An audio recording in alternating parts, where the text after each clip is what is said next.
धर्मेंद्र प्रधान का इस्तीफा हुए अभी ज्यादा टाइम भी नहीं हुआ था कि भारतीय जनता पार्टी के अंदर से जो खबरें सामने आने लगी, उन्होंने राजनीतिक गलियारों में हलचल मचा दी। जिस इस्तीफे को सरकार डैमेज कंट्रोल के तौर पर देख रही थी, सवाल है कि क्या वही अब बीजेपी के लिए नई मुसीबत बनता जा रहा है? क्या पार्टी के भीतर दबा असंतोष अब खुलकर सामने आने लगा है? और क्या धर्मेंद्र प्रधान के जाने के बाद से बीजेपी में अंदरूनी खींचतान और कलेश तेजी से बढ़ गया है? बताएंगे आपको आज की इस पूरी खबर में। नमस्कार, आप देख रहे हैं न्यूज गंगा और मैं हूं आपके साथ निशा भारद्वाज।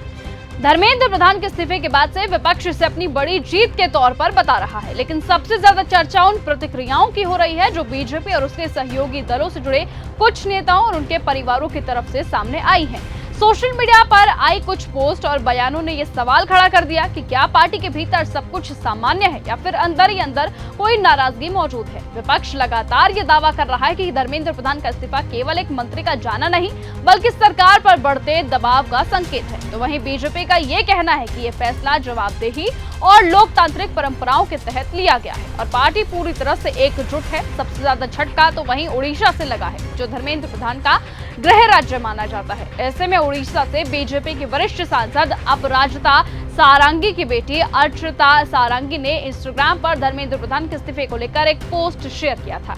उन्होंने इसे छात्रों और देश के युवाओं की ऐतिहासिक जीत बताया। हद तो तब हो गई जब विवाद बढ़ते पर अर्चिता ने एक और इंस्टाग्राम की स्टोरी डालकर पूरे सिस्टम की पोल ही खोल दी। अर्चिता ने लिखा कि धर्मेंद्र प्रधान के पीए ने उनकी मां को फोन करके पहली स्टोरी हटाने का दबाव बनाया, लेकिन अर्चिता ने दो टूक जवाब देते हुए कह दिया कि मैं स्टोरी डिलीट नहीं करूंगी। हालांकि सांसद अपराजिता सारंगी ने औपचारिक रूप से एक नपातुला बयान देकर बचाव करने की कोशिश तो जरूर की, लेकिन उनकी बेटी के इस रवैये ने यह साफ कर दिया कि पार्टी के अंदर ही लोग धर्मेंद्र प्रधान के जाने से कितने ज्यादा खुश हैं।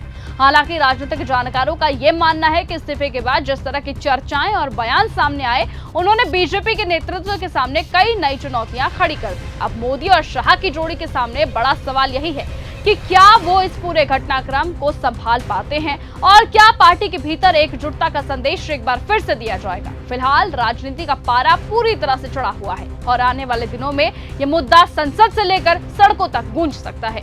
आपको क्या कुछ लगता है कि क्या धर्मेंद्र प्रधान का इस्तीफा बीजेपी के लिए सिर्फ एक राजनीतिक फैसला था या फिर पार्टी के भीतर कुछ बड़ा बदलाव होने जा रहा है? क्या पार्टी अब आगे आने वाले दिनों में टूट सकती है या फिर कोई नई चीज निकल कर सामने आएगी? अपनी राय कमेंट करके जरूर बताइएगा कि आपको क्या लगता है, धर्मेंद्र प्रधान का इस्तीफा होना सही है या गलत। फिलहाल आज की इस खबर में सिर्फ इतना ही। देखते रहिए और बने रहिए न्यूज गंगा के साथ। नमस्कार।